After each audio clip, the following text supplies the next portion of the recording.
Ahí nuestro texto clave es el versículo 8, que es el que empezamos a estudiar ya hace algunos mensajes atrás. Dice así: mirad por vosotros mismos, para que no perdáis el fruto de vuestro trabajo, sino que recibáis galardón completo. Mirad por vosotros mismos, para que no perdáis el fruto de vuestro trabajo, sino que recibáis galardón completo. ¿Y cómo es que llegamos hasta el versículo 8? Bueno, básicamente vimos que es una exhortación a vivir la verdad en amor, y que esa debe ser la característica principal de los discípulos de Cristo. Recuerden que Jesús dijo que nosotros somos conocidos como sus discípulos por el amor que hay entre nosotros. Eso es lo que nos enseña la verdad, y la obediencia a la verdad tiene que llevarnos a amarnos unos a otros y a disfrutar de esa unidad que el Padre tiene con el Hijo y que nosotros tenemos con el Padre y con el Hijo, por esa verdad y por ese amor expresados en el Evangelio y en la obra redentora de Cristo, manifestándonos la gloria de Dios. Entonces, vivir la verdad en amor debe ser la característica de los discípulos de Cristo. En eso se goza Juan y a eso anima a la iglesia a que vivan de esa manera. Un carácter manso, amable, un carácter conciliador, un carácter pacificador. Vuelvo a repetir, manso, amable, conciliador, pacificador. Hay muchos textos en las Escrituras que nos llaman a vivir de esa manera, siempre pensando en cómo Cristo vivió. Estas son las características que deben distinguir a los hijos de Dios, a los verdaderos discípulos de Cristo. ¿Cuándo? Bueno, hermanos, cuando vienen los conflictos, cuando los momentos difíciles llegan, cuando vienen los tropiezos. Ese es el momento en el cual se debe manifestar este carácter en los verdaderos hijos de Dios. Cuando todo está bien, todo está tranquilo, todos pueden ser o parecer pacificadores, conciliadores, porque no hay nada que resolver. El punto es que la enseñanza que Dios nos da como un buen padre es advirtiéndonos que estas cosas van a venir, que es imposible que no vengan, y entonces nos da las herramientas en la verdad de Dios y nos da la gracia en el Espíritu Santo de Dios para que las pongamos por obra y así manifestemos su carácter en los momentos difíciles, en el tiempo de dar fruto, de mostrar el carácter de Cristo y que seamos conocidos por Él en nosotros, por su luz en nosotros. Entonces, vimos que Jesús nos advirtió que es imposible que no vengan los tropiezos, y como sabe esta verdad, que es imposible que no vengan, entonces nos dejó la enseñanza para saber cómo actuar, cómo darle la gloria cuando enfrentamos esta situación. Por eso Jesús nos llama, Dios nos llama, a mirar por nosotros mismos, que nosotros no seamos de tropiezo en medio de su pueblo, que nosotros que le conocemos, que hemos recibido la verdad y el amor de parte de Él, nosotros no seamos de tropiezo en medio de su pueblo. De la misma forma, Juan, en esta epístola, nos llama a mirar por nosotros mismos, que no terminemos actuando fuera de la verdad y que fuera de esa verdad actuemos sin amor, siendo engañadores y anticristo en medio de su congregación. Eso es lo que él está exhortando y buscando que nosotros evitemos, que procuremos con todo nuestro ser ocuparnos en buenas obras para que estas cosas no blasfemen el nombre de Dios, sino que una vida con el carácter de Cristo adorne la doctrina que nosotros predicamos, enseñamos y decimos creer. Por eso Juan, inspirado por Dios, llama en el versículo 8, mirad por vosotros mismos. Nos advierte, mirad por vosotros mismos, es un mandamiento, mirad por vosotros mismos para que no perdáis el fruto de vuestro trabajo, sino que recibáis galardón completo, sino que recibáis galardón completo. Entonces, vamos a seguir viendo, hermanos, cómo la verdad desnuda el rencor en el corazón, cómo la verdad descubre un corazón rencoroso, algo que puede estar bien arraigado en nosotros, y este va a ser el tercer mensaje con respecto a este tema, siguiendo en el estudio de la advertencia. Mirad por vosotros mismos. Vamos a orar y pedir a Dios que nos ayude en este tiempo, que nos ayude a depender enteramente de Él en todo momento, en toda situación, y que por su gracia podamos darle la gloria en todo lo que hacemos. Oremos. Nuestro Padre, queremos darte muchas gracias por tu amor, tu misericordia, tu cuidado, por tu provisión fiel. Tú nos has traído hasta aquí. Tú nos has enseñado la verdad, nos has dado el amor para amarte, y todo por la obra de Cristo, que en una forma perfecta cubrió todos nuestros pecados. En su nombre recibimos el perdón de ellos y estamos reconciliados contigo. Y Señor, quiero rogarte que nos ayudes a depender de esa gracia cada día, a poder amarte como tú nos has amado a nosotros, y a poder honrarte viviendo como Cristo vivió en medio nuestro. Ayúdanos a meditar en la obra de Cristo, a ver la dimensión de esa obra, y que eso nos lleve a ser como tú eres, a andar como tú anduviste, y nos has dejado las pisadas para que las sigamos, para que sigamos tu camino, para que te honremos, para que te imitemos. Gracias, Señor, por Cristo, por tu palabra, por la verdad que nos enseña cómo debemos conducirnos cuando vienen los tropiezos, cómo debemos conducirnos en medio de la congregación, cómo debemos examinarnos, para que no seamos nosotros el tropiezo, ni aquellos que vivamos en un engaño o con un espíritu que quiera sentarse en tu lugar o ir en contra de tus enseñanzas. Gracias, Padre, por tu misericordia. Gracias por Cristo. Padre, ayúdame, dame sabiduría de lo alto para compartir en este tiempo fielmente tu palabra. Y Señor, te ruego por aquellos que no te conocen. Sálvalos, edifica tu iglesia. Te pedimos todo, Padre, en el nombre de Jesús. Amén. Muy bien. Entonces, para nosotros es muy importante, hermanos, pensar en la exhortación que la palabra nos hace.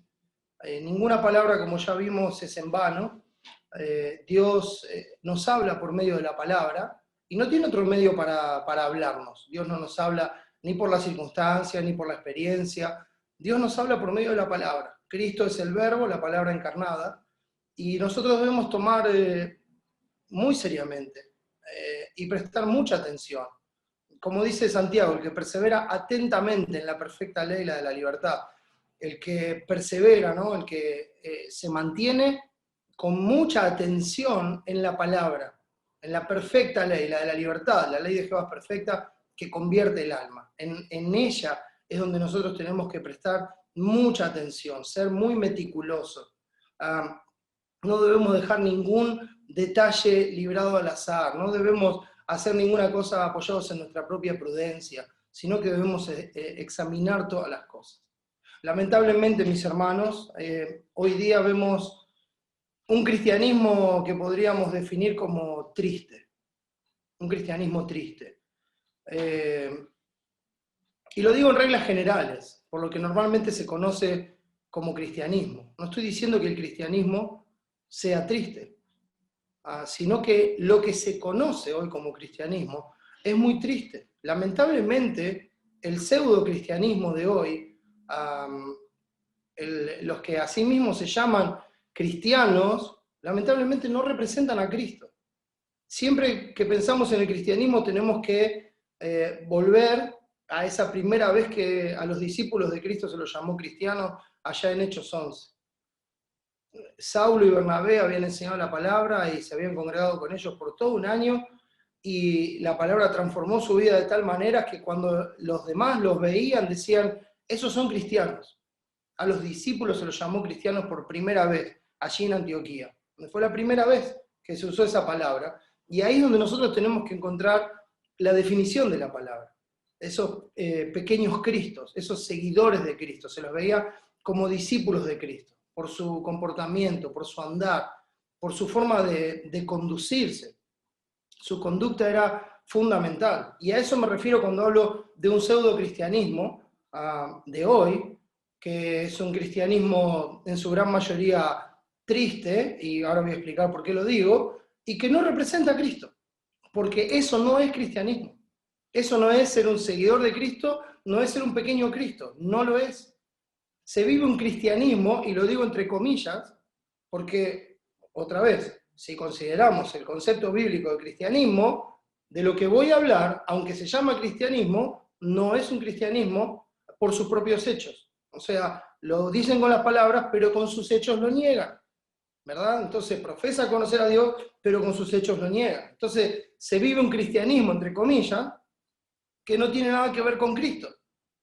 Y aún así dicen confesar a Cristo. Entonces este cristianismo, uno habla con estos cristianos y este cristianismo es un cristianismo triste, amargado, cansado, enojado, furioso. Se ven todas esas características. Sí, sí, yo soy cristiano, pero bueno, la verdad que las cosas no me están yendo bien. Y hoy nuestro hermano Germán leía el pasaje de Apocalipsis y veíamos las maravillas y las promesas de Dios y la esperanza que tenemos. Y parece que no es suficiente. Parece que eso no es motivo de gozo, que nuestros nombres estén escritos en los cielos. Parece que el gozo tendría que estar en las cosas terrenales o que me vaya bien y prospere en esta vida, que dura poco de tiempo y que se desvanece como neblina, que hoy estás y no te puedes jactar del día de mañana porque no sabes lo que dará de sí. Es un cristianismo muy triste, un cristianismo que evalúa si las cosas son verdad o no en base a cómo le fue al otro, cómo le va, si le va bien, si le va mal. Hermanos, si nosotros evaluáramos así a Cristo, yo me tengo que levantar ahora, me voy y no tengo nada de qué hablar, porque entonces Cristo sería un fracasado. Eso no es cristianismo, mis hermanos. Un cristianismo amargado, que tiene rencores en su corazón, que está enojado con este, con aquel, con el otro, por lo que le hizo fulano, mengano, sultano, lo que me hicieron hace 5 años, 10 años, 20 años atrás, en tal iglesia, en aquella iglesia, en la otra, tal pastor, tal hermano, tal situación, y ahí está, hablando de otros supuestos cristianos, porque después dicen, no, no, si son hermanos, pero a vos te parece, ay, amargado, una amargura total, hablando aún así de otras personas fuera de la iglesia. Un cristiano hablando mal de los demás, ¿verdad? Muestra la amargura que hay en el corazón, cansado.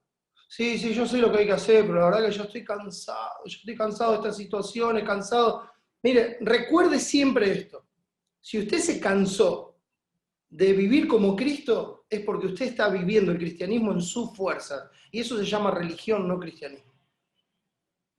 Nosotros no podemos vivir como cristianos. Es por eso que dependemos totalmente de la gracia de Dios y su poder se perfecciona en nuestra debilidad porque su gracia es suficiente. Por eso Pablo dice, yo más bien me voy a gloriar en mis debilidades.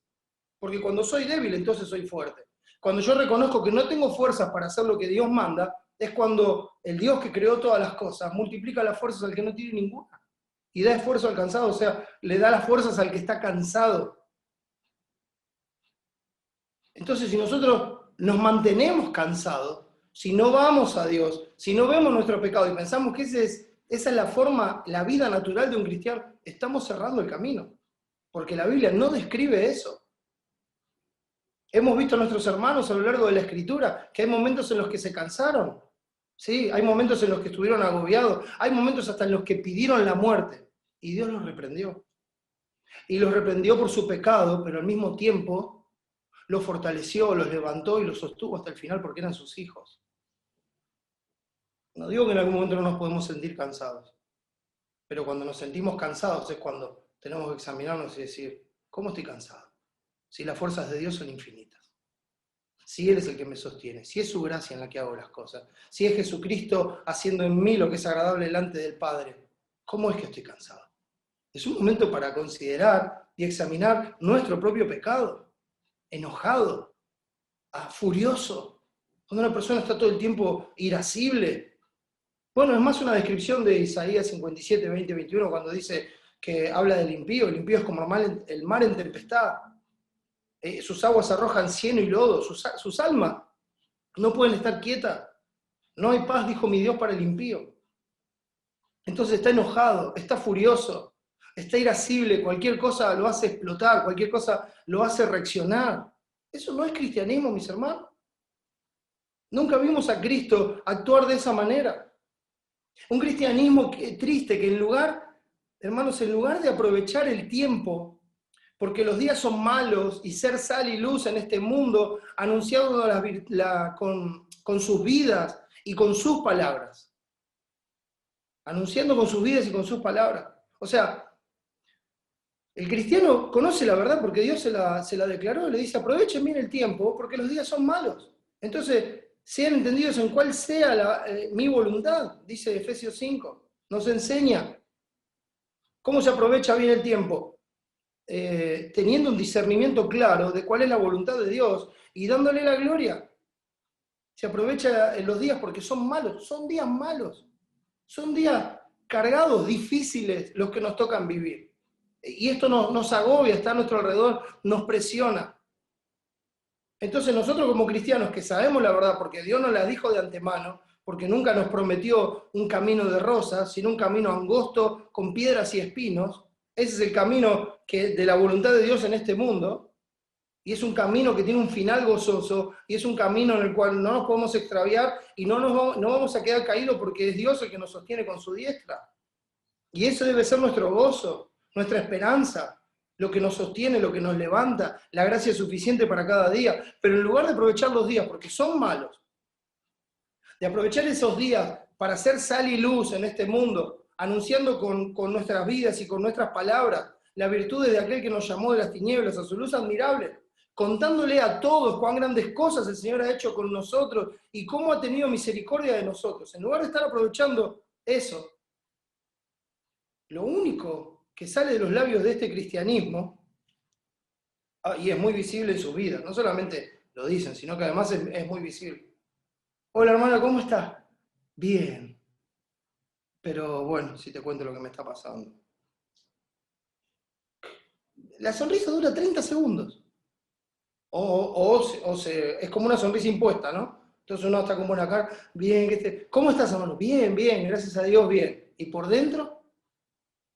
Una hipocresía total. Una hipocresía total.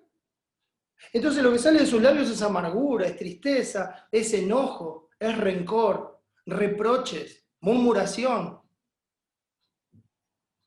Eso sale. Y solo cuentan, cuando dan testimonio, cuando hablan, solo cuentan lo mal que la pasan.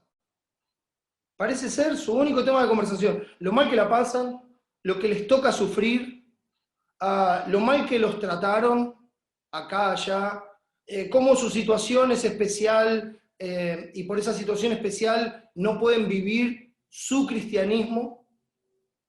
Dios entiende, dicen. No, Dios entiende, sí. Yo no puedo vivir como Dios manda, no puedo obedecer, no puedo, pero Dios entiende mi situación. ¿Cómo sería que Él entiende? Dios dice, no escatimonia a su propio Hijo y que con Él nos da también todas las cosas. Entonces, ¿cómo sería que lo entiende? Dios promete suplir todas las necesidades y dice, si vos haces mi voluntad, yo te voy a dar todo lo necesario. Y uno dice, no, yo no puedo. No puedo porque mi situación es especial. Alguien está mintiendo y Dios no miente, mis hermanos. No estamos siendo sinceros con nuestra relación con Dios, con nuestra situación. Estamos tratando de poner excusas para justificar el cristianismo liviano que estamos viviendo. Un cristianismo que no es cristianismo, porque no imita a Cristo. Y los escucha hablar y de su boca sale su rencor con los hermanos, con las iglesias, y a veces sale hasta con una sonrisa. Ay no, aquella iglesia, sí, pero... Y empiezan, ¿por qué esta iglesia no sabe lo que hace? Uy, este no sabe lo que dijo. Y el otro, y así. Y aquel pastor, y aquel otro hermano, y empiezan. Después dicen, no, porque esas iglesias, esos hermanos, esos pastores no nos cuidaron, no tienen amor, son lobos vestidos de ovejas, dicen una cosa y viven otra. Y me quedo con cara de asombro, porque es lo que estás haciendo. Estás diciendo una cosa y vivís otra. Y cuando uno habla de esa manera de los otros, tal vez yo ni siquiera conozco a la otra persona, pero con eso que se está diciendo, ya conozco al que me está hablando. Ya conozco al que me está hablando. Cuidado, hermano, porque el que viene hoy y le cuenta una murmuración es el que mañana está murmurando de usted. Y si usted le presta el oído, va a llevar el daño. Dice, el testigo mentiroso perecerá. Pero el que oye sus dichos va a permanecer en sus dichos. Una vez que escucha la murmuración, le dañó el corazón. Y después, aunque el que se lo dijo se muera, usted va a seguir acordándose de eso. Y cada vez que vea a la otra persona, se va a acordar de eso. ¿Sabe por qué? Porque usted le prestó oído al chismoso. Hay que tener mucho cuidado. Porque podemos ser de tropiezo de esa manera. Y criticamos a los demás. Viven dicen una cosa y viven de otra. Pero vos, ¿qué estás haciendo? Decís que sos cristiano y estás hablando mal del otro. Decís que sos cristiano y estás cansado, triste, amargado. Y no entiendo. Decís una cosa, pero vivís otra. Pero sin embargo, en esa situación, tenés la capacidad y el juicio para juzgar al otro, en lugar de aprovechar el tiempo para hablar de Cristo, para edificar al otro, para compartirle el Evangelio, para compartirle la verdad, para compartirle cuán grandes cosas el Señor ha hecho contigo, la misericordia que tuvo, cómo te salvó, cómo te sostiene, cómo te provee. Y uno dice, sí, no, Dios me sostiene, Dios me provee, Dios es bueno todo el tiempo, llenos de frases y de clichés cristianos. Pero en el momento, como decimos nosotros, en el momento que las papas queman, todas esas cosas no tienen valor alguno contra los apetitos de la carne. Y peca. Y luego que lo hacen explican, bueno, que ellos son así, y ahí vienen las excusas personales, ¿no? Explican, bueno, yo soy así, sí, yo sé que está mal, bueno, pero yo soy así, vos me tenés que entender. Vos no sabés lo mal que la pasé yo en mi vida. No sabés lo mal que la pasé yo en mi vida. ¿Y alguna vez te preguntaste cómo la pasé yo? Podría decir el otro. ¿Alguna vez te interesó cómo la pasó otro? Ok, ahora, salgamos de eso. Dice, no sabes lo mal que la pasé en mi vida. No sabes lo mal que la pasé en mi familia. Yo vengo de una familia disfuncional, con este problema, con el otro. ¿Cómo son las familias? ¿Acaso no hemos tenido todo tipo de problemas? Dice, no sabes lo que fue mi vida. Yo era un terrible pecador. Y enseguida empieza a decir, porque yo hice esto, aquello, se empiezan a jactar en sus propios pecados. Y así, etcétera, etcétera, etcétera. Una y otra excusa de por qué no viven como cristianos en base a cosas que pasaron. Entonces Dios es un mentiroso, porque Él dice, de modo que si alguno está en Cristo, nueva criatura es, las cosas viejas pasaron, todas son hechas nuevas. Entonces Dios mintió, no te hizo una nueva criatura, no te hizo dejar atrás todas las cosas, para que puedas vivir en Cristo una vida y vida en abundancia.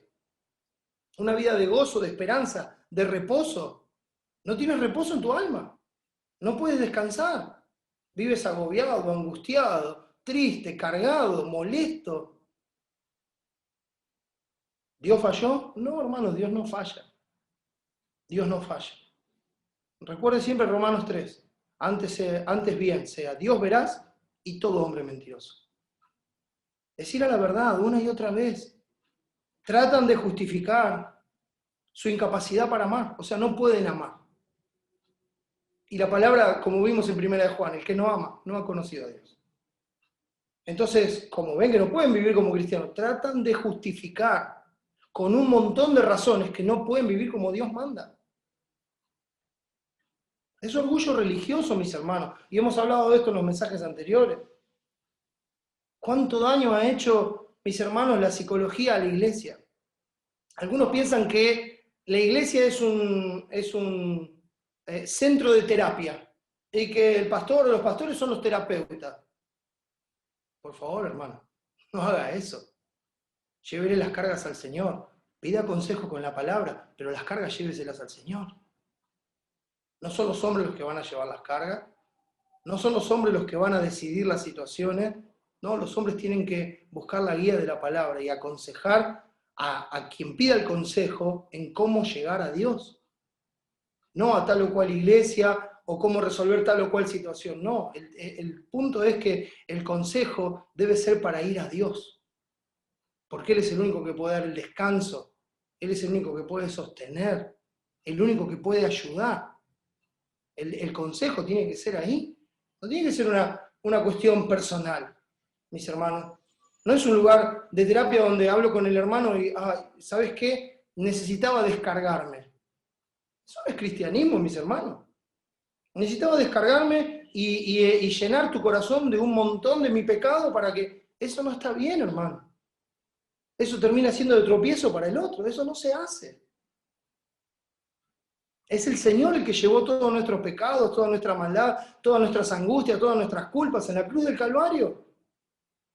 Es por eso que cuando vemos estas situaciones vamos a Él una y otra vez, una y otra vez. Y cuando pedimos un consejo a un hermano, el consejo debe ser la forma bíblica de ir a Él, de encontrar gozo en Él. O sea, es un pseudo cristianismo, mis hermanos. Y digo pseudo, porque definitiva y bíblicamente, eso que estoy describiendo no es cristianismo. Porque eso no es el carácter de Cristo. Ninguno que se comporta así puede decir que Cristo se comportó de esa manera. Y eso lo único que realmente desnuda es, en primer lugar, lo poco que conocen la gloria de su Señor. Si es que lo conocen. Y por favor, no pongo en duda la salvación de nadie. Pero la misma palabra nos enseña, examinaos a vosotros mismos si estáis en la fe, o no sabéis que estáis reprobados a menos que Jesucristo esté en vosotros. Esta es la vida eterna, que te conozcan a ti, el único Dios verdadero, y a Jesucristo a quien has enviado. Hoy se leían los Salmos, el 45, 46, 47, 48, y se veía cantar con inteligencia. Cantaré con el espíritu, pero también con el entendimiento. La inteligencia, según Proverbios 9, es el conocimiento del Santísimo. Uno tiene que conocer al Dios que le canta. Uno tiene que conocer por qué alaba a Dios. No es solamente saber la letra de memoria, es saber qué significa esa letra en relación con Dios, para que la alabanza sea de corazón y no solamente de labios. Y no solamente de labios. Entonces, cuando se vive así, es porque no se conoce la gloria de Dios, no se conoce la magnitud de su obra, no se conoce el carácter de Cristo, no se conoce la obra, la cruz del Calvario, no se conoce el alcance de esa obra de Cristo en nuestra alma y por toda la eternidad, porque este Dios es Dios nuestro eternamente y para siempre, y va a ser nuestro Dios y nos va a pastorear más allá de la muerte, como también leíamos hoy.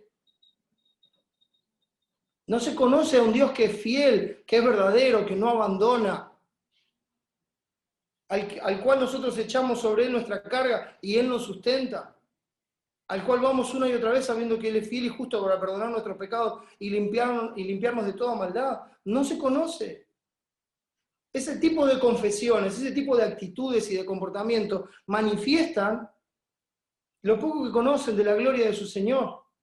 Manifiestan lo poco que conocen de la obra redentora de Cristo y del perdón de sus pecados. Hay gente que conoce al Señor y vive angustiado por sus pecados. Y dice, Dios ya me perdonó. Pero si Dios ya te perdonó, si Cristo ya pagó, si su sangre ya fue derramada, si ya fuiste limpiado, ya fuiste santificado, ya fuiste vestido con la justicia de Cristo, entonces ¿por qué todavía sigues reprochándote ese mismo pecado? Una cosa es el arrepentimiento. Otra cosa es que uno trate de ser más justo que Dios y que trate de disimular que la obra de Cristo no alcanza. La obra de Cristo es suficiente, mis hermanos. Hizo perfecto para siempre, con una sola ofrenda, a todos los santificados, como dice Hebreos 10:14.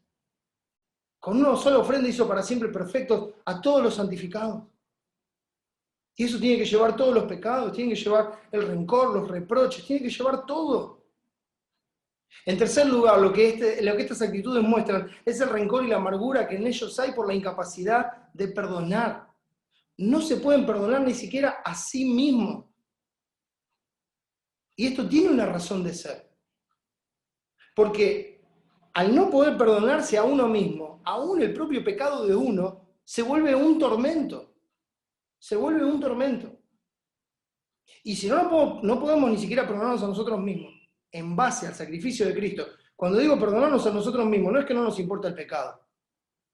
Es que cuando vemos nuestro pecado, en vez de decir, no, soy una porquería que no sirve para nada, lo que decimos es, gracias Señor, por la gracia de Cristo. Gracias por su sangre derramada. Gracias porque Él pagó por este pecado. Señor, gracias porque cuando mi pecado abundó, tu gracia sobreabundó.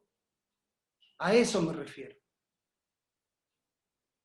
Entonces, un pecado que Cristo ya pagó, que ya llevó, que ya se reconoció, que ya se confesó y del cual ya nos apartamos, nos atormenta como si ese pecado estuviera vivo cuando Cristo ya lo mató en la cruz del Calvario. Y si no podemos comprender esa obra, la magnitud de esa obra, para con nosotros mismos, tampoco vamos a poder perdonar a los demás. No pueden perdonar y gozar de Dios porque no saben cómo fueron perdonados. Entonces no pueden gozar de Dios, no pueden en las situaciones difíciles gozar de Dios. Y que ese gozo, como cuando dice Pablo en Filipenses 4, inspirado por Dios, regocijaos en el Señor, siempre otra vez os digo regocijaos. ¿Saben qué contexto lo dice? Había peleas y divisiones en la iglesia. Y Pablo le dice, regocijaos en el Señor siempre.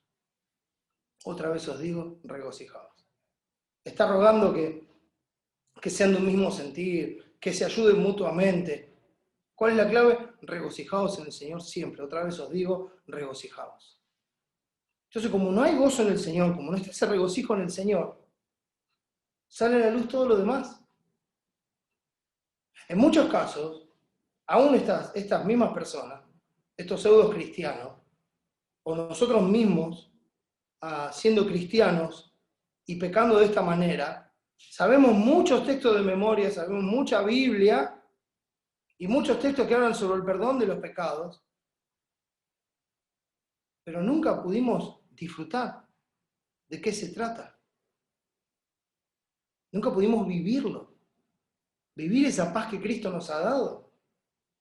Vivir el reposo que Cristo nos ha dado, habiendo pagado por todos nuestros pecados.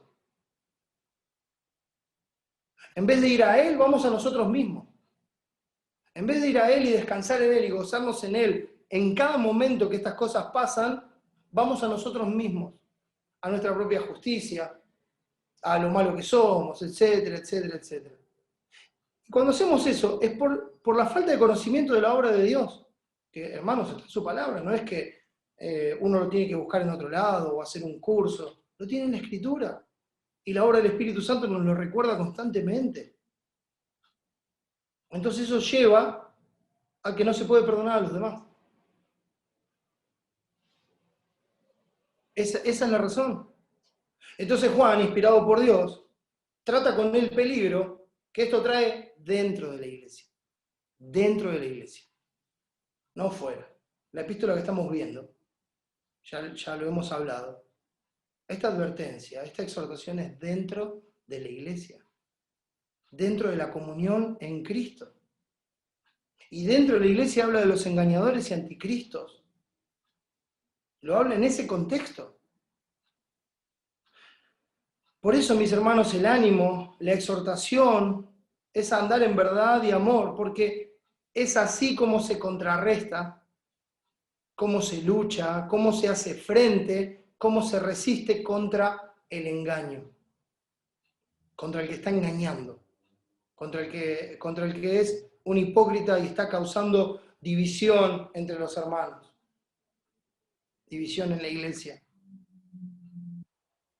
haciendo y viviendo lo que Cristo nunca enseñó. Y una vez hecha, mis hermanos, esta exhortación, que es hecha con un ruego amoroso, se nos manda un autoexamen. Mirad por vosotros mismos. Mirad por vosotros mismos. Juan, como un discípulo fiel de Cristo, y algo que nosotros debemos aprender, que también nos enseña Pedro, dice, si alguno habla, hable conforme a las palabras de Dios, si alguno ministra, ministre conforme al poder que Dios da. Si usted ministra conforme al poder que Dios da, no va a haber cansancio en servir, en perdonar. Perdonar es un servicio, ¿sabía? Lo vamos a ver. No creo que lleguemos hoy no, pero vamos a ver que perdonar es un servicio a Dios. Es maravilloso. Servir en el poder de Dios. Entonces las fuerzas son infinitas, porque su poder es infinito. Y Juan lo sabe. Entonces Juan cuando habla como un discípulo fiel de Cristo, habla con las palabras de su Señor, como vimos nosotros en Lucas 17. Acompáñenme a Lucas 17, por favor. Lucas 17, dice el versículo 1, dijo Jesús a sus discípulos, imposible es que no vengan tropiezos, mas hay de aquel por quien vienen. Entonces vimos que era imposible que no haya tropiezos. Y en el final del versículo 1 y el 2, que dicen, mejor le fuera que se le atase al cuello una piedra de molino y se le arrojase al mar, que hacer tropezar a uno de estos pequeñitos, vemos la gravedad delante de Dios de ser de tropiezo en medio de su pueblo, en medio de los discípulos de Cristo. Y así llegamos al versículo 3, y Cristo sigue hablando a sus discípulos, o sea, en el contexto de la iglesia, como Juan, de la misma manera que el Señor, dice, empieza así el versículo 3, mirad por vosotros mismos.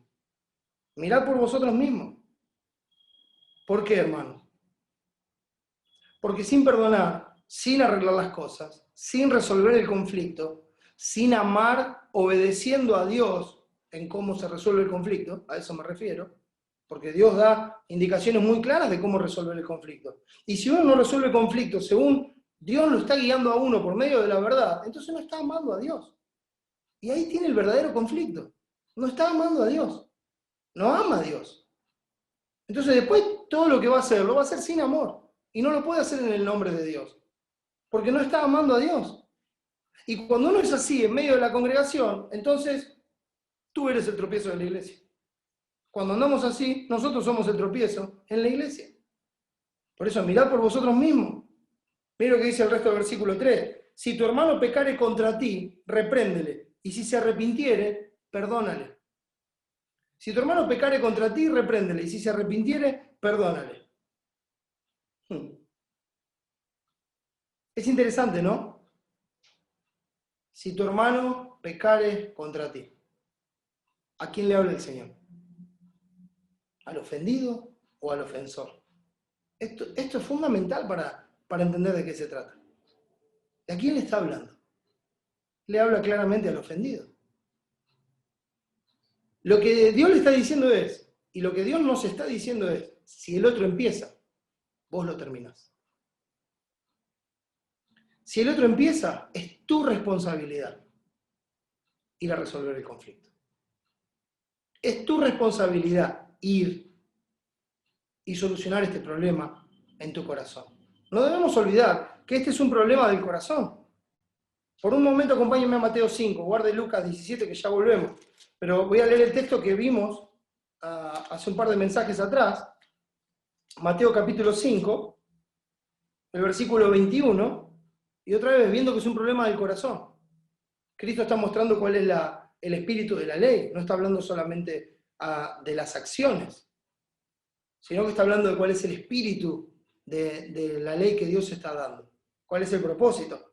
Y muestra que el problema está en el corazón, porque dice, oíste que fue dicho a los antiguos, no matarás, y cualquiera que matare será culpable de juicio. Pero yo os digo que cualquiera que se enoje contra su hermano será culpable de juicio.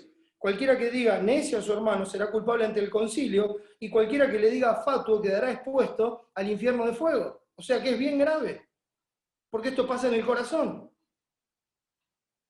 Está enojado en su corazón, está llamando necio a su hermano en su corazón, lo está llamando fatuo en su corazón.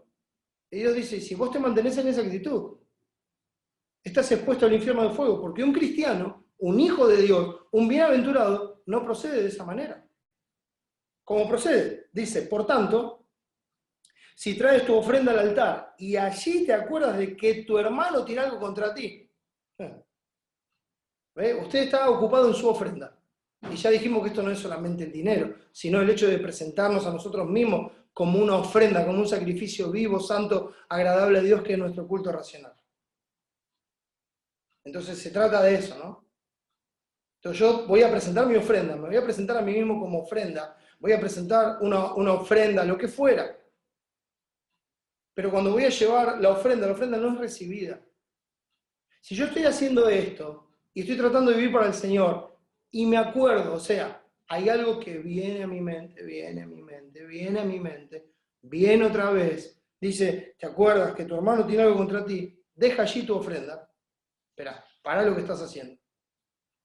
Para lo que estás haciendo porque no tiene validez, no es acepto, no es en Cristo. Hay un problema acá y hay que sacarlo de en medio. Ese rencor en tu corazón te está impidiendo servir honestamente a Dios y está haciendo de tropiezo en tu comunión con Dios y con los hermanos. Esto está pasando en el corazón, ¿eh? No en la apariencia, afuera puede estar todo bien, esto está pasando en el corazón. ¿Te acuerdas? ¿Te acuerdas? ¿Por qué? Porque estás ahí enojado. Estás pensando en el otro y decís, ¿cómo me hizo esto? ¿A vos te parece? Ya no lo tratás igual que antes, ya no lo mirás como antes. Está pasando en el corazón. Entonces dice el texto, deja allí tu ofrenda, deja lo que estás haciendo, delante del altar, y anda. Recuerde que el altar donde presentamos nuestras vidas es Cristo. Y anda, reconcíliate primero con tu hermano, y entonces ven y presenta tu ofrenda. Andá y arregla las cosas con tu hermano. Andá y arregla las cosas con el cuerpo de Cristo. Andá y arregla la comunión con los hermanos. Y entonces tu ofrenda va a ser aceptable.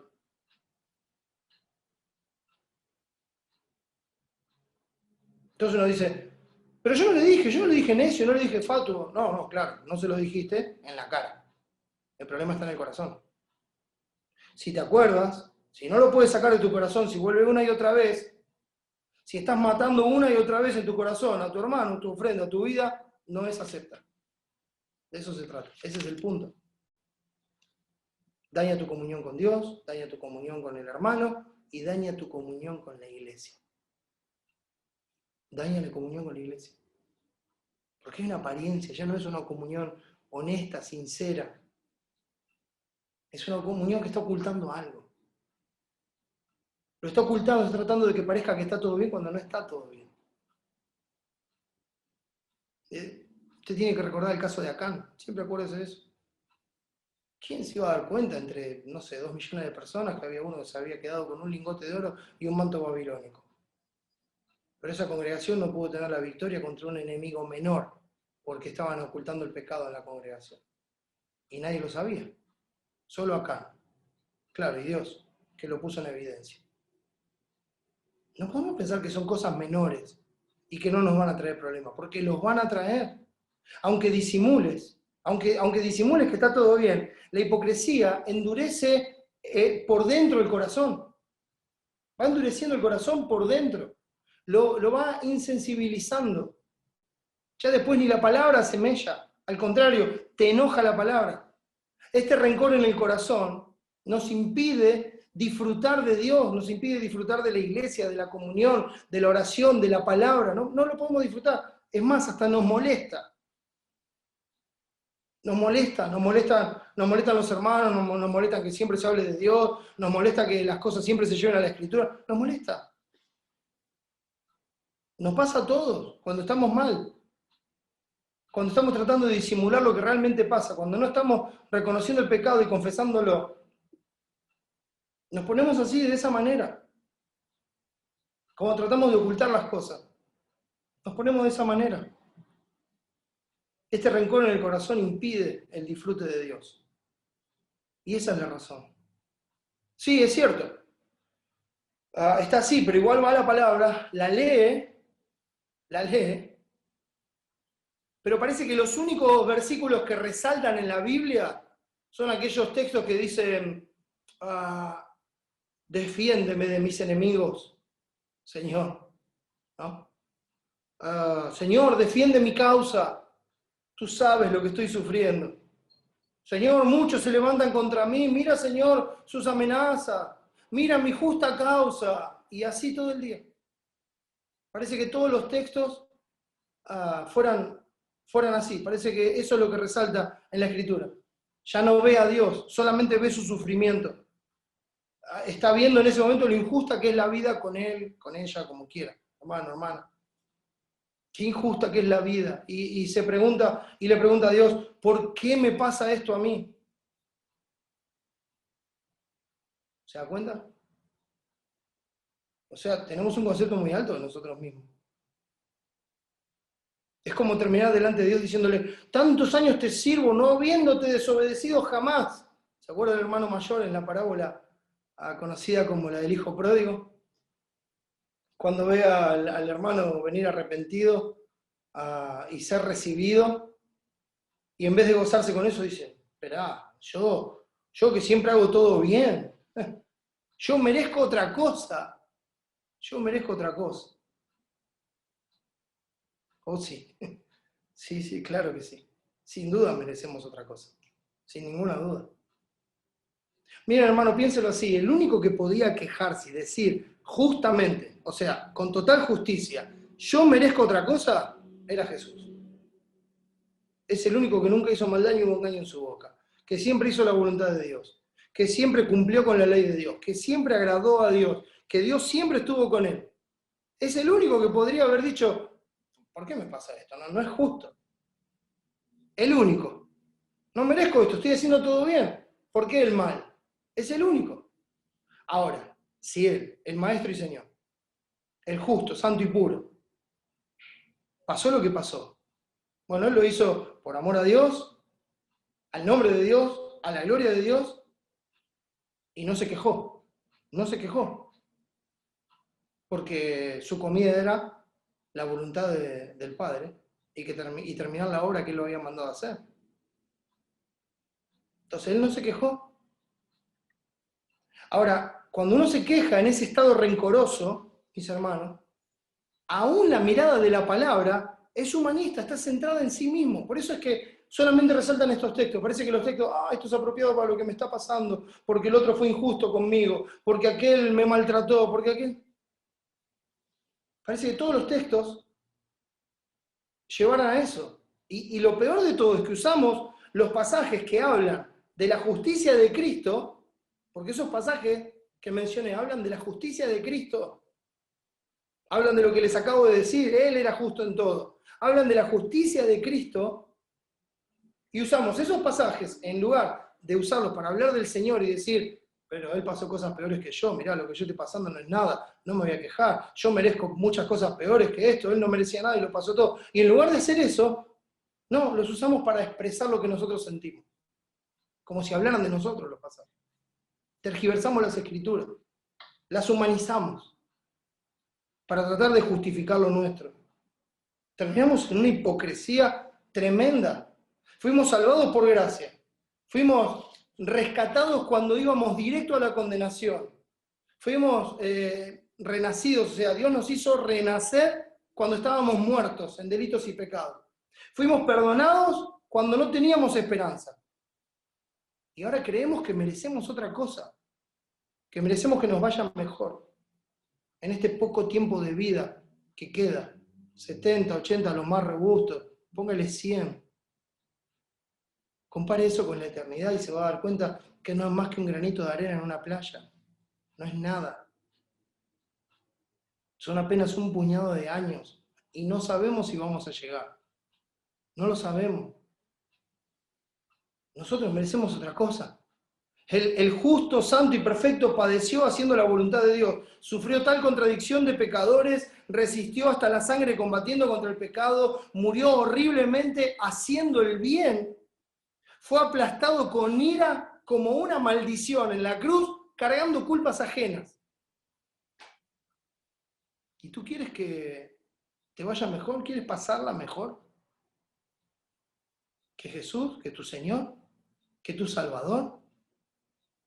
Recuerda las palabras de Cristo. Bástale al discípulo ser como su maestro y al siervo como su Señor. Si al padre de familia llamaron Belcebú, ¿cuánto más a los de su casa? Mateo 10, 24 y 25.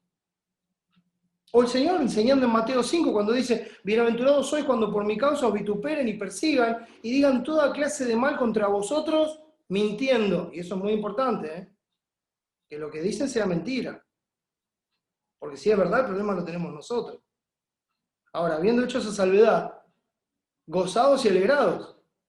Dice, bienaventurados sois cuando por mi causa os vituperen y os persigan y digan toda clase de mal contra vosotros mintiendo. Gozados y alegrados, porque vuestro galardón es grande en los cielos, porque así persiguieron a los profetas que fueron antes de vosotros. Es la historia de la fe en la Escritura, la historia del pueblo de Dios. El pueblo de Dios siempre tuvo enemigos por hacer lo que a Dios le agrada. Entonces otros empiezan a hablar mal, empiezan a decir cosas. Si no es verdad, para mí es una bendición. Es una bienaventuranza. Es motivo de gozo. No me preocupa. Al contrario, los miro con compasión porque ellos están hablando. Y digo, Dios tenga misericordia. Dios tenga misericordia de sus almas. Y gracias, Señor, por hacerme partícipe de tus sufrimientos. Gracias, Padre, porque recibo esto porque tu nombre es invocado sobre mí. Y lo veo con gozo, gozados y alegrados. Gracias, Señor, porque por alguna razón, por la que fuera, estoy viviendo como tú mandas. Y esa es mi tranquilidad, por eso dice mintiendo. Estoy viviendo como tú mandas. Y ellos me acusan falsamente, porque soy tuyo. Por eso me aborrecen. Es un gozo. Gozo, regocijo. Parece una palabra olvidada en el cristianismo, el gozo y el regocijo. Parece que el gozo y el regocijo estuviera ligado solamente a saltar, a aplaudir, gritar, bailar. Gozo y regocijo en el alma. Gozo constante. El fruto del Espíritu Santo. Amor, gozo, paz. Esos tres primeros, hermano, en nuestro corazón es tan importante. El rencor no te deja disfrutar de Dios y de su poderosa mano. Como dice Pedro, humillados pues bajo la poderosa mano de Dios. O sea, bajo su soberana voluntad. Eso es lo que está haciendo referencia a Pedro. Humíllense, no sean soberbios. Dios resiste a los soberbios y da gracia a los humildes, dice el pasaje también. Y dice, entonces, dejen la soberbia, dejen el orgullo y humíllense, o sea, digan, esto es lo que Dios decidió. Señor, dame la sabiduría para servirte. Eso es humillarse bajo la poderosa mano de Dios. Señor, ¿tú permitiste esta situación? Oh Padre, dame la sabiduría, enséñame a hacer tu voluntad porque tú eres mi Dios. Mostrame cómo te doy la gloria.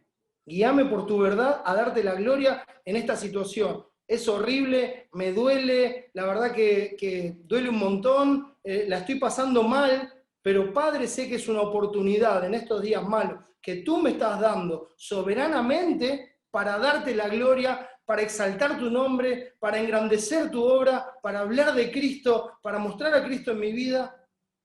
Ayúdame, Señor. Pero el rencor no nos deja disfrutar de la poderosa mano de Dios. El rencor no nos permite echar la ansiedad sobre Él sabiendo que Él nos cuida. Todas esas ansiedades las cargamos nosotros, las llevamos nosotros, las usamos nosotros. Las usamos para tratar de sacarle algo al otro, tratar de que el otro se compadezca de mí. Es a Él el que hay que echar las ansiedades, con la convicción, con la certeza, con la seguridad de que Él nos está cuidando. Porque así lo prometió y Dios no falla. Así lo prometió. El rencor nos amarga y no nos permite disfrutar de la esperanza gloriosa que tenemos. No nos permite disfrutar de lo que se nos compartía hoy en Apocalipsis. No nos permite tener eso por delante como nuestro horizonte. No nos permite disfrutar de ese reinado eterno que se nos compartía hoy en Salmos. Parece que no supiéramos quién es nuestro Dios. Entonces, como estamos en esa situación, entonces peleas, discutes, murmuras, difamas, así como actuamos. Peleamos, discutimos, murmuramos, difamamos, nos amamos, no obedecemos, nos alejamos, porque es lo más fácil, y es lo que hacemos por naturaleza, y es lo que el mundo hace. Te encierras en ti mismo y no quieres saber nada con nadie. ¿Por qué? Has perdido el gozo de la salvación. Eso es un poder que tiene el pecado en nuestra vida. Claro, Cristo nos libró de ese poder del pecado. Nosotros le podemos decir que no, confesarlo, y Dios, fiel y justamente, limpiarnos de toda maldad y restaurarnos en su gracia. Pero el problema es que en lugar de buscar a Dios, nos buscamos a nosotros mismos. Entonces perdemos el gozo de la salvación. David, en su confesión de pecado, después de muchos meses de amargura e hipocresía, de su pecado con Betsabé, de la muerte de Urías, una barbaridad todo lo que pasó y todo lo que hizo. Después es confrontado por Natán. Dios lo confronta a través del profeta Natán. Y él ve su pecado. Y escribe el Salmo 51 inspirado por Dios. Y después de todo eso, le pide a Dios, vuélveme el gozo de tu salvación y espíritu noble me sustente. Señor, dame otra vez el gozo de la salvación, de la esperanza en Cristo. Y que un espíritu noble, un espíritu que quiera obedecerte, honrarte, me sustente, sea el sostén de mi vida. Entonces, y solamente entonces, mis hermanos, enseñaré a los transgresores tus caminos y los pecadores se convertirán a ti. ¿Saben qué es lo que sabía David? Que él se había vuelto un instrumento inútil para deshonra en la congregación. Sabía que la apariencia no alcanzaba para servir a Dios. La apariencia no alcanzaba para seguir adelante. No. Había algo que se había roto. Y si no se va a buscar a Cristo para que lo solucione, entonces el rencor nos mantiene amargos, nos mantiene tristes, nos mantiene caídos, nos mantiene apagados, con un semblante distinto. No podemos edificar a nadie, no podemos compartirle a Cristo a nadie. Es más, llevamos nuestra amargura a los que ni siquiera conocen a Dios.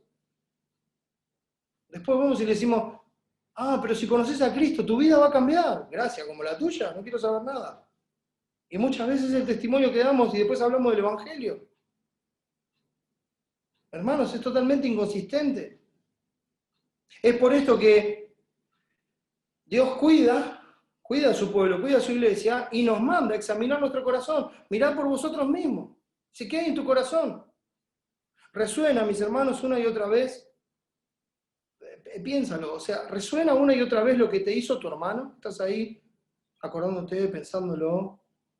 No lo puedes perdonar.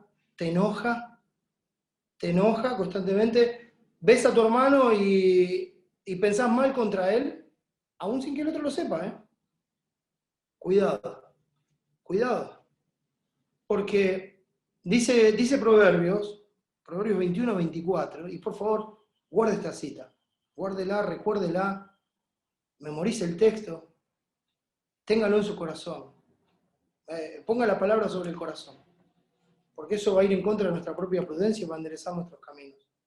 Proverbios 21, 24 dice, escarnecedor es el nombre del soberbio y presuntuoso, que obra en la insolencia de su presunción. Lo repito, escarnecedor es el nombre del soberbio y presuntuoso, que obra en la insolencia de su presunción. ¿Sabe que acá escarnecedor se lo da como nombre? Escarnecedor normalmente es un adjetivo. Se dice fulano es escarnecedor. Pero puede llegar a ser tal la vida de la persona que en lugar de ser un adjetivo que nos describe cómo es, a la misma persona se la llama escarnecedor como un nombre. Porque esa es su fama, esa es su carácter, así se lo conoce.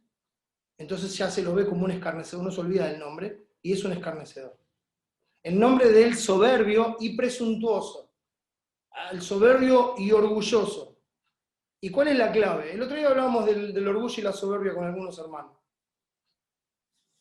En el orgullo, ¿no? Nos alzamos a nosotros mismos y en la soberbia actuamos. Y dice el texto que obra en la insolencia. Esa palabra insolencia también, el original se puede traducir como orgullo. Que obra en el orgullo, se puede traducir como soberbia, en acción. Que obra en la soberbia de su presunción. O sea, la persona piensa que algo es de tal manera y sin hablar con el otro, sin confirmarlo, sin verificarlo, sin arreglarlo, sin nada, decide actuar en base a lo que a él le parece. En base a lo que a él le parece. Es un peligro, mis hermanos, porque la realidad es que todos somos presuntuosos. Todos pensamos algo del otro. Ahora, el problema no es lo que pensamos. El problema es si actuamos en base a lo que pensamos sin siquiera haber hablado con el otro. La presunción. Y nos convertimos en escarnecedores. Y como dice Proverbios también, echa fuera el escarnecedor y saldrá la contienda. Y eso es lo que pasa en medio de la iglesia. Una persona así se vuelve un escarnecedor, un contencioso, uno que causa división. Y el texto dice, echa fuera el escarnecedor, va a salir la contienda, va a volver la paz, va a volver a estar todo tranquilo. Ah, dice, él sabe lo que hizo y no lo quiere reconocer. Eso es presunción. ¿Habló con él? ¿Le preguntó? ¿Si sabe lo que hizo? ¿Si sabe lo que pasó? No. Pero dice, él sabe lo que hizo y no lo quiere reconocer, por eso yo actúo así. Eso es presunción. Eso es convertirse en un escarnecedor. No, no le voy a hablar hasta que me pida perdón. Otra vez, el orgullo de la presunción. No le voy a hablar hasta que me pida. ¿Y si el otro ni siquiera sabe que le hizo algo? ¿Cómo lo sabe? Ya Dios va a dar a conocer la verdad. Otra frase favorita, ¿no? Del presuntuoso. Ya Dios va a manifestar su verdad. ¿Cómo? ¿Cómo? Si le va mal a la otra persona, si le pasa una desgracia a la otra persona, entonces Dios va a manifestar su verdad. No, hermano, Dios ya manifestó su verdad, la tenemos en nuestras manos, su palabra. Es ahí donde deben ser comparadas las cosas y donde deben ser juzgadas las cosas. Otra frase favorita, bueno, Dios dirá. Dios dirá. ¿Qué es esa insinuación? Dios dirá, como desafiando a ver quién tiene razón. Otra presunción más. No, Dios no dirá nada, Dios ya dijo. Dios habló en otro tiempo de muchas maneras, por los profetas, a los padres, pero ahora nos ha hablado por el Hijo. Y lo que Dios dice está en su palabra, y es ahí donde debemos ir, a la palabra. No, hermano, Dios ya dio a conocer la verdad, Dios ya dijo, ya habló, y Él dijo, si tu hermano pecó contra ti, anda a hablarle vos, anda a hablarle vos.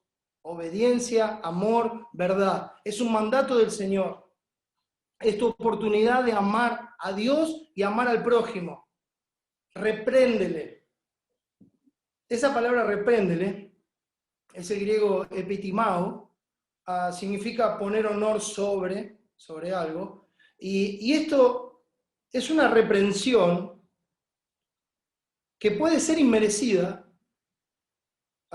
Por ejemplo, cuando Pedro comenzó a reconvenir a Jesús, cuando Jesús le habla de sus padecimientos, y Pedro lo tomó aparte y lo empieza a reconvenir. En ninguna manera esto te acontezca. Es cuando Jesús le dice, aléjate de mí, Satanás, porque no pones la mira en las cosas de Dios sino en las de los hombres, ¿verdad? Ese era un pensamiento satánico, humano, mundano. Y Cristo lo reconoce y lo ve. O sea, es una reprensión inmerecida.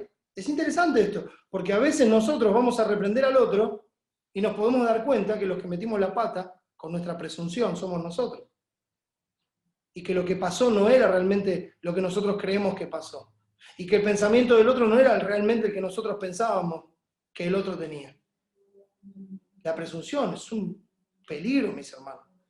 Es un peligro porque todos somos presuntuosos. Todos. Pero no actuemos en base a eso.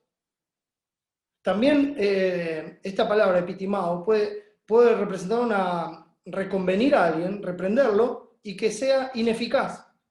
Por ejemplo, cuando el ladrón en la cruz, el que se convirtió, le empieza a decir, ni aún temes a Dios estando en la misma condenación, empezó a reconvenirle, fue totalmente ineficaz porque el otro ni lo escuchó, ni se arrepintió, siguió insultando y se fue a la condenación eterna.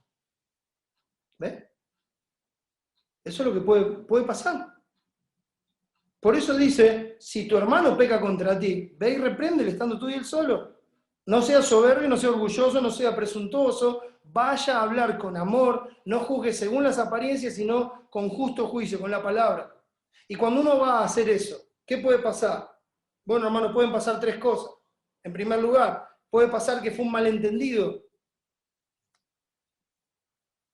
Puede pasar que fue un malentendido.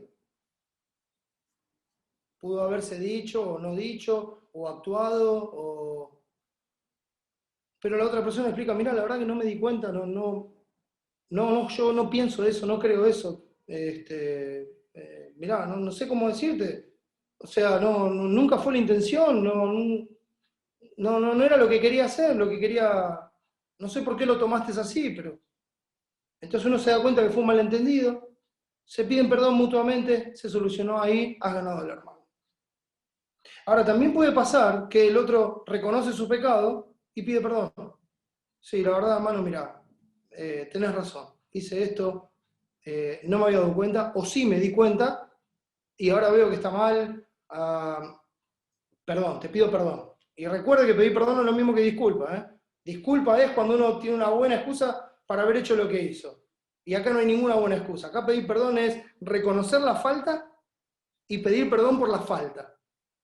¿Sí? No por las dudas, sino por la falta. Pedir perdón por la falta. Realmente sentirlo, acongojarse por el pecado y pedir perdón por la falta. De eso se trata. Ahora cada uno verá su corazón cómo lo hace. Entonces, eso es lo otro que puede pasar. Y en tercer lugar, ¿qué puede pasar también? Puede ser que el otro puede enojarse, enfurecerse, puede despotricar, puede acarrear afrenta, y si acarrea afrenta, bueno, el necio fue descubierto, gloria a Dios. Porque de eso se trata el cuidado de la iglesia. Esa es la forma en que hay que proceder. Dice Proverbios 26:26, aunque su odio se cura con disimulo, su maldad será descubierta en la congregación. El odio se cubre con disimulo, pero en una congregación sana va a salir a la luz. No se puede esconder.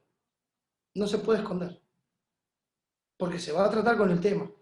Para la gloria de Dios, para la santidad de la iglesia, para cuidado de los hermanos, y va a salir a luz en medio de la congregación. Su maldad será descubierta en la congregación. ¿Por qué? Porque como dice también Proverbios 9:7, el que corrige al escarnecedor se acarrea afrenta. Recuerde quién es el escarnecedor. El presuntuoso, el que obra en la insolencia de su presunción. Entonces el que corrige al escarnecedor se acarrea afrenta. Si es un escarnecedor, cuando uno lo vaya a reprender, a corregir, puede pasar lo que dijimos en tercer lugar. Se enoja, despotrica, se va diciendo no tenés razón, me estás acusando falsamente, etcétera, etcétera. Se acarrea afrenta. ¿Por qué? Porque esa persona después vuelve con todo, vuelve con furia, con enojo, quiere hablar mal del otro, empieza a echarle la culpa al otro, empieza a hablar mal del otro. Puede pasar. Ahora bien, hermanos, en el segundo caso, de que una persona reconozca el pecado y pida perdón, Dios nos da un mandato, dice, perdonale. Leo de vuelta a Lucas 17:3. Mirá por vosotros mismos, si tu hermano pecare contra ti, repréndele. Y si se arrepintiere, perdónale. ¿Usted ve alguna opción más, alguna otra instrucción? ¿Ve algo? Y si te explica cómo fue y cómo fueron las cosas y la situación y por qué lo hizo y qué, entonces recién ahí, bueno, empezá a considerar perdón. No, no dice nada. Dice, si se arrepiente y te pide perdón, perdonale. Punto. Y es un mandato. No es una opción, no es una sugerencia. Es un mandato. Ya vamos a ver, pero este mismo pasaje es el que nos enseña que nosotros debemos actuar como siervos que obedecen a su Señor. Y después de haberlo hecho, decir, siervos inútiles somos, lo que debíamos hacer, eso hicimos. Por eso decía antes que el perdón es un servicio a Dios. Ya lo vamos a ver. No se necesita nada más, perdónale. No depende de la sinceridad del otro, porque no estamos para evaluar eso, no podemos evaluarlo. Entonces perdónale, porque es lo que Cristo manda. Esto quiere decir que esta situación debe ser suficiente para sacar aquello que nos pesa y que recordamos en el corazón. Ahora, para que esto pase, mis hermanos, y esto es muy importante, esta parte es muy importante, hermano. Para que esto pase es fundamental y profundamente necesario tener presente siempre la obra de Cristo. O sea, es fundamental y profundamente necesario tener siempre presente la obra de Cristo.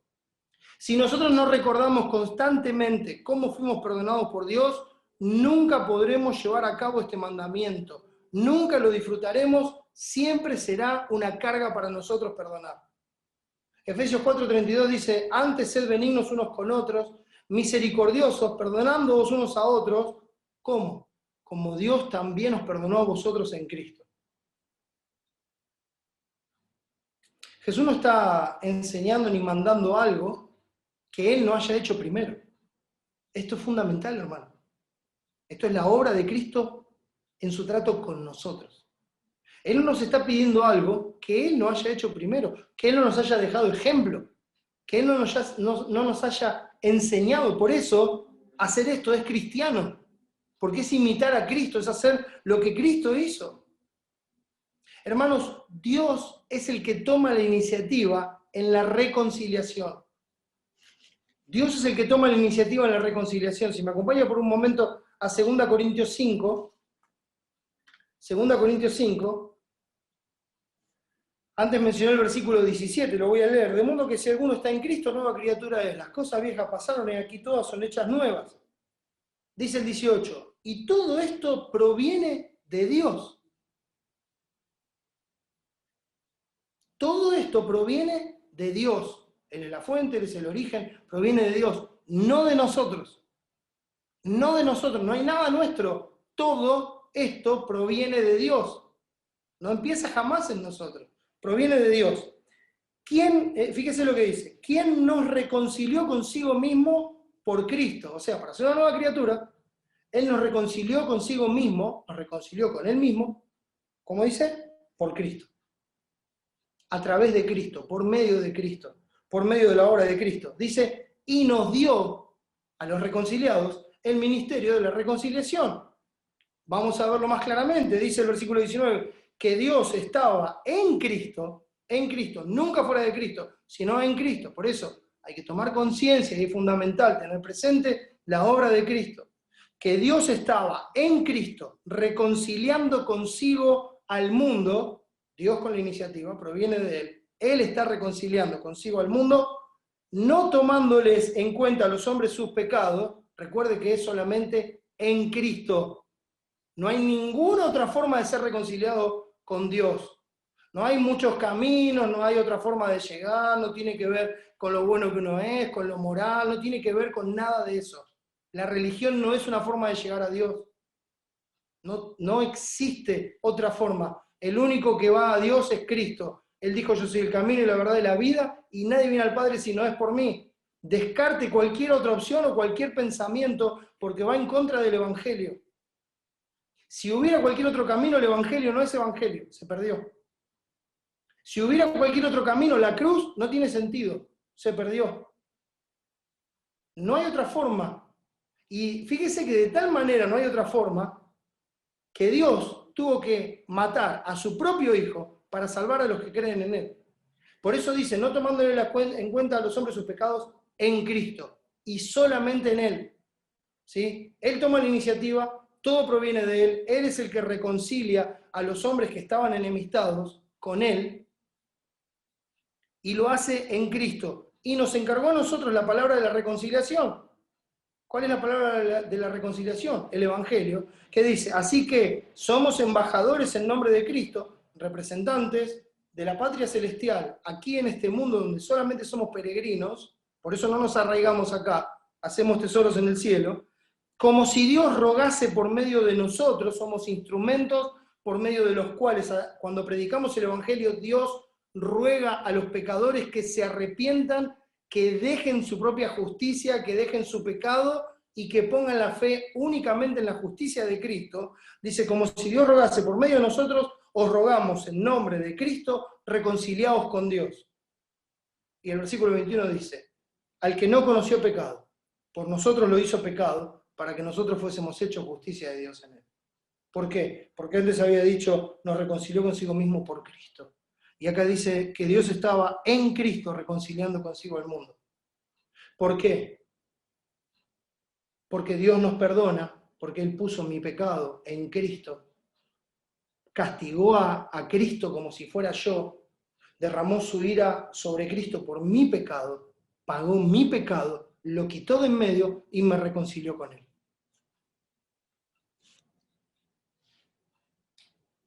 Él tomó la iniciativa. Él empezó. Dios pagó y perdonó nuestros pecados antes que nosotros viniéramos a Él. De hecho, el Cordero fue inmolado antes de la fundación del mundo, sacrificado con el propósito específico de pagar la deuda de todo su pueblo, de todo su pueblo. Él tomó la iniciativa cuando aún escondíamos y negábamos nuestros pecados, cuando decíamos, yo soy una buena persona, yo soy justo, yo no hice nada malo, mirá que hago buenas obras, mirá que me ocupo de esto, de lo otro, cuando yo estaba escondiendo mi pecado atrás de mi religiosidad, cuando yo estaba negando lo que Dios dice de mí, que estoy totalmente muerto en mis delitos y pecados, cuando yo todavía lo estaba negando, Él tomó la iniciativa, cargó ese pecado en Cristo y por medio de Él me perdonó y me reconcilió consigo a través del Evangelio de Jesucristo. No fuimos nosotros los que nos dimos cuenta, entre comillas, de nuestro pecado y fuimos a Él. No, es Él el que nos vino a buscar, porque el Hijo del Hombre vino a buscar y a salvar lo que se había perdido. Él vino. Él vino para redimirnos. Él vino para hacer lo que nosotros no podíamos hacer. Él nos dio vida cuando nosotros estábamos muertos en nuestros delitos y pecados. Él murió por nosotros cuando aún estábamos en nuestros pecados. Y como dice Romanos 5, porque si siendo enemigos fuimos reconciliados con Dios por la muerte de Cristo, ¿qué hizo Dios? Me reconcilió con Él cuando yo era su enemigo. ¿Cómo? Por la muerte de Cristo. Quitó el pecado de en medio y me reconcilió. Él tomó la iniciativa, Él vino a buscar a su enemigo. A mí. Vino a buscar a su enemigo. Fue el ofendido el que tomó la iniciativa. Fue el ofendido el que tomó la iniciativa, no el ofensor. Fue el ofendido el que tomó la iniciativa. Por eso hoy se predica un evangelio totalmente humanista, antropocéntrico, separado de Dios, que dice que es el hombre que busca a Dios. No, eso va en contra de todas las escrituras. En contra de la enseñanza de Cristo. No. Él nos vino a buscar. Y de la misma forma como Él nos perdonó a nosotros, nos manda a nosotros a perdonar a los demás. Fue el ofendido quien tomó la iniciativa. Él nos reprendió por la obra del Espíritu Santo a través de la predicación del Evangelio. Nos cambió el corazón, nos dio su Espíritu.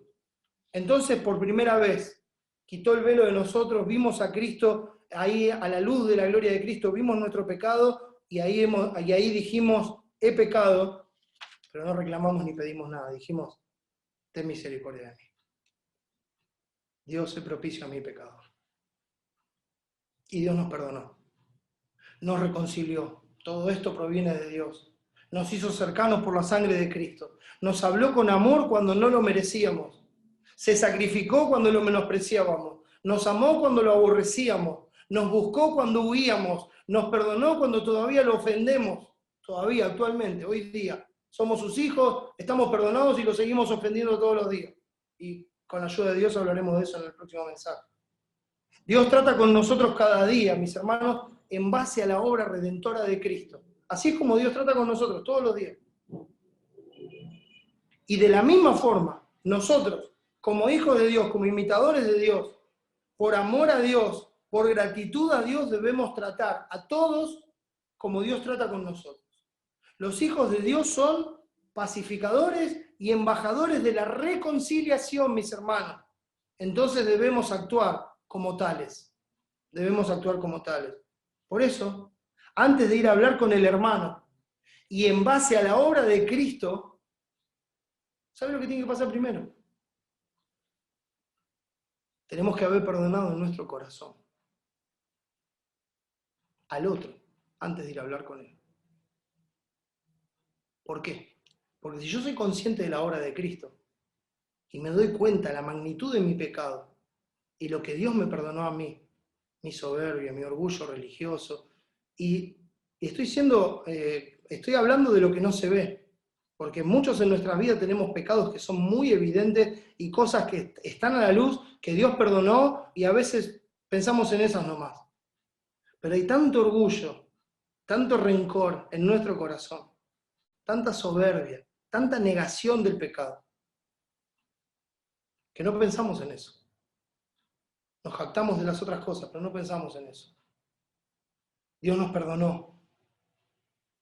Dios perdonó nuestra propia justicia, nuestra propia prudencia. Dios lo perdonó. Antes. Lo perdonó antes de la fundación del mundo. Y en base a ese perdón, vino a tratar conmigo por medio del Evangelio.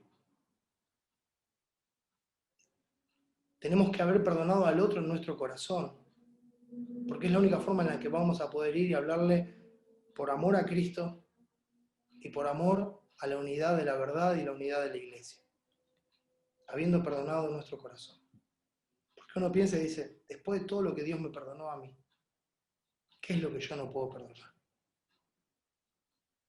Hay muchos ejemplos bíblicos, ya se nos ha terminado el tiempo, pero en el próximo lo vamos a ver. Después de todo lo que Dios me perdonó a mí, ¿qué es lo que yo no puedo perdonar? Entonces cuando voy en base a la obra de Cristo, sabiendo que no hay nada que yo no pueda perdonar. Porque yo debo perdonar como fui perdonado por Dios en Cristo. Por eso, el corazón, cuando llega a hablar con el otro, llega tierno, llega misericordioso, llega compasivo, pensando, así como Dios me perdonó, así voy a perdonar. Segunda de Juan, en el contexto de la iglesia, nos dice, mirá por vosotros mismos. Jesús, hablando con los discípulos, hablando con su iglesia, les dice, mirad por vosotros mismos. Examina tu corazón a la luz de la verdad y perdona como fuiste perdonado por Dios. Dios nos ayude, hermanos, a que esa muerte de Cristo en la cruz del Calvario, bajo la ira de Dios, quitando el pecado del medio, derramando su sangre, su sepultura y su resurrección al tercer día, sean siempre suficientes para mirar hacia el cielo y ver su gloria, porque Él ascendió y está sentado en el trono de la majestad en las alturas, a la diestra de Dios, o sea, en el lugar de poder, sea suficiente para mirarlo a Él y para saber que ese amor tan grande y esa gracia sobreabundante que Él derramó en nosotros es la misma con la que nosotros tenemos que tratar a nuestros hermanos y perdonar como fuimos perdonados por Dios. Y Él no solamente está sentado ahí para perdonar a sus hijos e interceder por ellos cada día, sino que también está sentado en ese trono para salvar perpetuamente a todos los que por medio de Él se acercan a Dios. Si estás sin Cristo y vives una vida de amargura y de rencor contra este, contra aquel, contra el otro, es más, tal vez tienes que escuchar esto porque no te queda otra, por tu familia, por lo que fuera, y eso te está agobiando. Déjame decirte que en Cristo hay paz y perdón, hay consuelo, hay restauración y hay esperanza. Ven a Cristo, porque Él dijo, el que a mí viene yo no le echo fuera. Amén. Vamos a orar. Nuestro Padre, gracias. Gracias por la obra de Cristo. Gracias por ese perdón tan grande. Ayúdanos, Señor, a perdonar como fuimos perdonados por ti, a vivir como es digno de tu nombre, a darte la gloria en cada circunstancia y situación de nuestra vida. En el nombre de Jesús y para su gloria. Amén. El Señor le bendiga, hermanos.